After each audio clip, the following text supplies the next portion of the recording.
Hey there, everyone. So, as a junior year philosophy and literature major, I've had to do a lot of reading. And in the process, it's taught me a lot about how I like to read, how I can help others read, how I can teach and talk about what I read. And in this video, I would just like to come as a friend to help you figure out how to read better. There's a lot of discourse. This is an oft return to discussion, and a lot of the stuff that I have here might not be very new, but hopefully I can provide some unique perspectives and guidelines for helping you become a better reader and tailoring your reading experience to you. Because it's important that we think of reading as an experience and as an act, as something we do, and therefore something that we can tailor like a workspace to ourselves.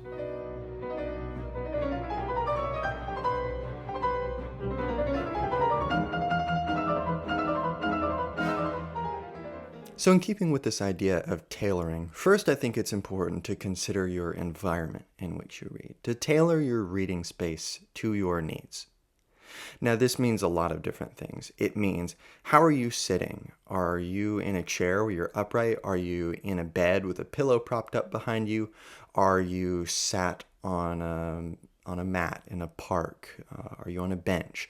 What sort of reading comfortability can you entertain there? What variety of spaces are you comfortable being in? And I think that this is, again, I'm just going to be prompting you with a lot of questions to keep in mind, but no real firm guidelines for how to decide other than to experiment. I think that you need to treat reading as a constant experiment and a learning and growing process, because you also need to be thinking about the amount of noise. Now, I used to be a reader who could not tolerate an ounce of noise when I was reading, which meant that I basically could only read in private. Public spaces were just too loud for me. But something changed over time, and now I would say that I'm fairly tolerant to reading in noisy spaces. You know, I'll go to the pregame with my friends and they're taking shots. I'm reading Finnegan's Wake and I can comfortably focus. So I would say that now I'm a lot better at being able to tolerate much more noise. Some people like to read with white noise. I discovered that that was something that really worked for me. My senior year of high school, I was reading Hegel's Phenomenology of Spirit. I had a free block for my first block of the day each day, and it was in a library where a class was being held at the same time. And I couldn't focus on Hegel's dense prose while that class was going on. So I figured out that actually white noise and really brown noise, especially, really worked for me. Also, like rain sounds, I would put that in, and it was enough to block things out without taking over my attention because it's random. So stuff like that might be interesting to keep in mind, kind of what kinds of sounds can you tolerate and which can you not tolerate. I also like a good fire crackling or like a river going. All those nature sounds really get me in the zone. Just whatever you need to do to lock in. You need to make sure that your environment is tailored to that. Secondly, figure out your reading density. How many books can you comfortably read at one time, and how many pages can you comfortably read in one sitting or in one day? Now, a lot of people are in the mindset that you just need to be reading more all the time, but I think that this is not very responsible to the individual reader. It's too generalizing, the idea that everyone can just read better if they read more. No, especially for someone like me who is doing a lot of personal reading on the side of my academic studies in philosophy and literature. This means that I really need to keep in mind that I'm always going to be reading more than one book at a time. And for the longest time, I've hated that. Now I'm a little bit more used to it. I still don't really like it, which can lead me to, for example, shirk my studies in exchange for doing my personal readings just because I want to be devoted to one book at a time. And ultimately, there's no rules of you have to be comfortable reading more than one book at a time. But if you're someone like me who's a student, that's just kind of the fact of the matter. So you need to figure out, kind of what can you fit into one chunk of time.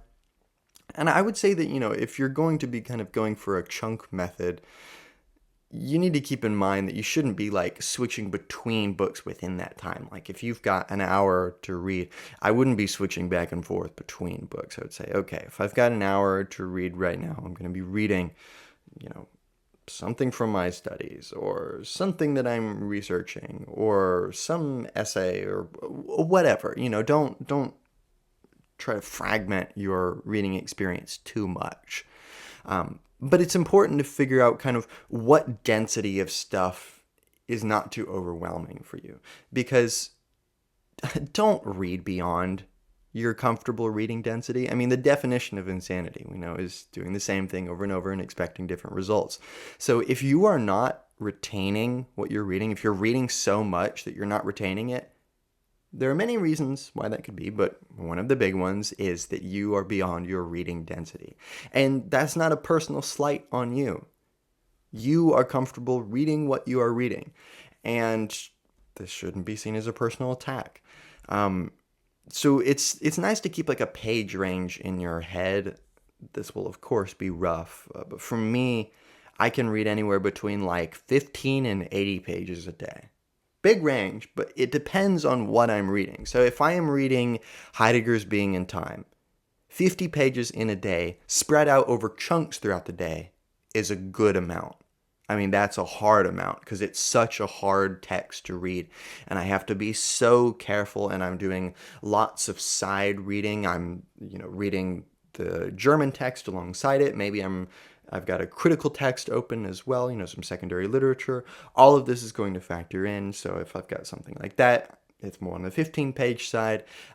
If I'm reading kind of some broader essays that are easier, or some poetry that just kind of flows well, maybe I can get closer to that 80 range. But that 80 is the high. This is the high and the low. Usually for me, just as a totally arbitrary number, I like to keep to at least 20 pages a day. That is just something that keeps me in line, because it's important to keep yourself in line. Reading is a discipline. It takes dedicated focus, and it takes some sacrifice of saying, I would really like to be on my phone right now. I have so many things in my YouTube watch later that I would like to be getting to right now, but I just need to read. And for me, and I'm not the one who came up with this, I've heard Alex O'Connor say it, but I don't always like reading. I like having read.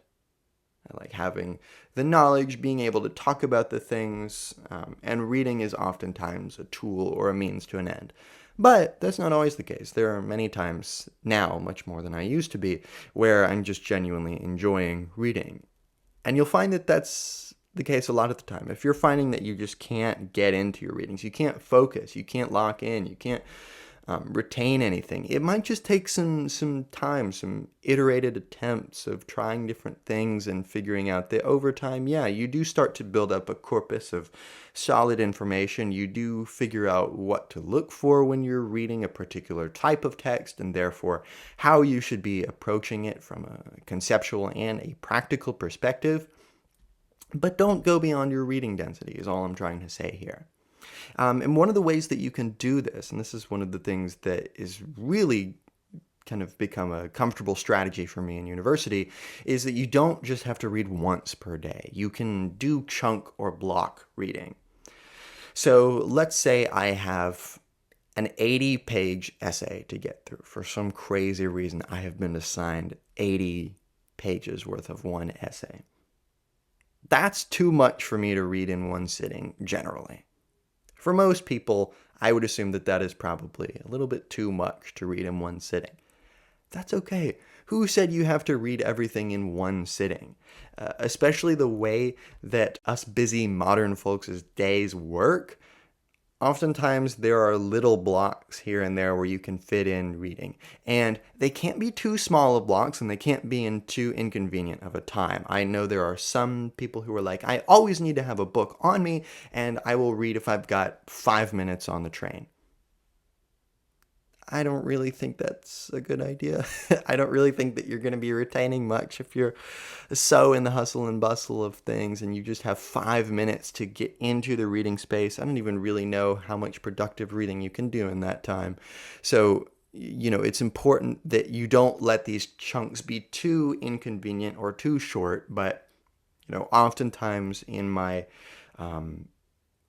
academic day at university, I've got hour chunks here and there, hour and a half, 2 hour chunks here and there. And, sometimes I'll just sit down in the library and I'll say, okay, I'm going to read till I can't read anymore. That's going to happen. I go away and do something else, and at some other point in the day, I can do that all over again. So it's not just like a reading to failure and then you're done. It's like, oh, I've done my reading for the day. No, you can come back and do it again. You'll find that you're actually more energized, and over time, you're going to be like, okay, I can actually read more, and I can read better, and I can read more critically than I thought I could, because I'm just applying myself and figuring out that, like, wow, the brain is a very powerful machine that can do a lot of things. And then next, I would say reading is only part of learning. You also need to be teaching, talking, discussing, meditating, writing about. There are a lot of different ways to critically interface with your reading. But that's one of the things that I want to urge you to do, is critically interface with your reading. Because reading is an act, it can be active or passive. Passive, like your heartbeat, is not something that you have to think about. It just does on its own, and it's very good at doing its job most of the time. But you can also have, active, conscious, intense, like moving my arm like so. Think of reading like that, and you always want to be in the active space as much as possible. If you are just sort of turning pages, like, why are you even reading? I mean, maybe you just want to do it to like look good in a cafe, but I think that's a pretty shitty reason to be reading at that point. I think that we should be reading because it's engaging and challenging and thought-provoking, and, critically brings us into a space that someone else has crafted for us. And I think that this means we also need to be crafting that space through a number of different mediums. And it is true what they say, teaching is the best way to learn. And the greatest teachers are the greatest learners. I mean, I would say that, on this channel, 20 to 60% of the stuff that comes out of my mouth is a total extemporaneous, non-planned event. I have way more aha moments teaching in any of the forms that I do it than I do just reading the primary lit. Oftentimes, when you're teaching, you are experimentally crafting a space that allows you to go down the necessary rabbit holes. I think of a letter that Joyce wrote. I can't remember to who, but he was talking about crafting work in progress, what would become Finnegan's Wake, as like burrowing into a mountain from different angles. And I would say that that's kind of what reading is like. You're taking all the different ensembles of experience that you have and burrowing into this reading mountain from different angles, and then explicating it is like the one path outside of the mountain that you actually take, right? You burrow into it from one place and you end up coming out on the other side. And that coming out on the other side is the tangent or the rabbit hole of reading itself. A lot of people like to think that like tangents or rabbit holes are bad. Maybe this is just my bias because I frequent them so much. But no, I would say that thinking in its very essence is errance, is rabbit holes, is tangents, is unpredictability, is stuff that might not even lead to many significant places. And yet, nevertheless, it's valuable to do that. So when you're teaching, oftentimes you don't have to be talking about some huge thing. You can be talking about, I don't know, the role of food in a chapter of Ulysses, or you can be talking about a particular line in a poem. I mean, it doesn't have to be a whole conceptual, entourage of things. You can just be sort of talking about and thinking about something critically with another person, because, teaching in many ways, and in this respect, is a dialogue and a way of discussing books critically. And you can do this with other people, and you can do this with yourself. And one of the ways that you can do this with yourself is annotation. And annotation is the biggest help for my reading. And I think If I could tell you one thing to go away with from this video, it is to annotate critically. I've done some videos that you can check out on annotation strategies more specifically, but you must approach a text as if it's something worth going back to again. And if you're going to do that, you have to think about the fact that you, as a reader, leave traces on the book. I mean, literally in the course of reading your book, it will be beat up and whatnot, but like this is my copy of Finnegan's Wake with all of its various entrappings, and I've got all sorts of things that I have added to it to make it work for me. But this is me leaving my trace, and everything leaves its trace in its own way. And you should embrace that, and you should see that as a way of sort of leaving a memory of the space that you once embodied and reified in your reading. And this can mean a lot of different things for a lot of different people. Obviously, all of these annotations have accumulated over the course of a year plus, so don't just expect to just front to back be constantly annotating, ad nauseum. You just need to do kind of what's comfortable for you and tinker and figure out what's going to be most effective. But annotating puts you in a critical space and in a critical mindset where when I've got a pen in my hands, I know that any line has the potential to jump out at me and be worth going over again. Because when you annotate, say I'm underlining, I'm trying my best to read the line again. Obviously, the speed of my pen stroke is a little bit faster than I can read, so it's not really like reading it again. But anything you can do. I mean, we know that this is the importance of writing about texts, for example, right? Because the more variety of ways that you can associate a stimulus with a thought and therefore imprint that thought in your brain by associating it with a variety of motor skills and motor functions, the more likelihood it is that it will be more firmly implanted in your memory. So the more variety of ways that you can figure out to interface with your texts is going to help you all the more. And one of the ways you can do this is with a commonplace book. This is my little teeny tiny commonplace book, and I have some sticky notes in here, and then I just write all sorts of things of various kinds, quotes, things I'm thinking about, diagrams, lecture notes, either other people's lecture notes or, ideas for my own lectures, just ways of writing about your text in a convenient way. That's, to me, the value of a commonplace book. Sometimes, I will, after the fact, I've read a chapter or I've finished the whole book, and then I will go back and I will add little quotes and whatnot that I want to remember, that I want to, do this imprinting practice that I was talking about. Just little ways that you can find a variety of ways to interface with your texts critically. And one of the more academic solutions I have here for reading better in this critical way is to be mixing in their proper proportions primary and secondary literature. So the case in point is Finnegan's Wake. This is the text that I've devoted the most critical effort to, and not only have I read this innumerable times. I mean, I've done 2 straight through readings front to back, and then innumerable readings there in between.